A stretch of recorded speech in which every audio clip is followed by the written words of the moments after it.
While leaders are trying to look for a peace formula, remember the fact is people have already died, soldiers and civilians alike, especially in Ukraine, and casualties in Russia too. As Donald Trump says, this war will come to an end. Details in this report.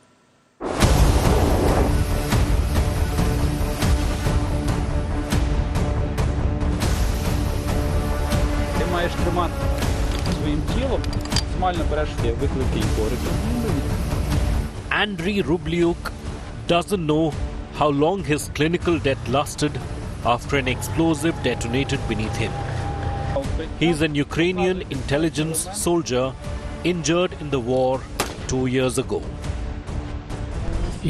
I approached the ammunition that was supposed to destroy and realized that it had been blown away. I realized that I had been blown up. I realized that life would change forever in this moment. I didn't lose consciousness. I didn't lose it immediately. I still remember how the boys loaded me into the car and how incredibly painful it was. 2 years later, Rubliuk is back in the war zone. Dressed in military fatigues, his missing limbs replaced by prosthetics. Hooks in place of fingers. One leg firmly planted on an artificial limb. And like Ukraine's 380,000 war wounded, he is fighting Russian invasion. Ukraine is not the country you can conquer in 3 days. The Russians couldn't break us in 300 years. They tried, but they couldn't. 3 роки, як Київ за 3 дні. Russians won't get Kyiv neither in 3 days nor in 3 years.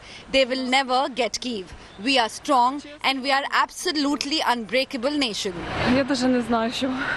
So the Russians should not dream about Kyiv in 3 days. Немає слів, тому що ми перебували постійно тут, ми нікуди не виїжджали. 24th February 2022. When the Russian invasion started, it was supposed to be a quick military operation, and the Kremlin believed it would be over in 3 days. Ratified by the Russian parliament on the February 22, I decided to conduct a special military operation. It aims to protect people who have been bullied and subjected to genocide by the Kiev regime for 8 years. Instead, 3 years have passed by. Russia, cornered with sanctions, wants to take the olive branch forwarded by Donald Trump, and Ukraine wants NATO membership, even at the cost of Zelensky stepping down from his elected post of presidency. This year must become the year of the beginning of the real and reliable peace. Putin will not gift us this peace, nor will he give it away in exchange for something. Russian President Vladimir Putin was presented with a sword and shield on the 3rd anniversary of the Ukraine invasion by Russia's Grand Mufti.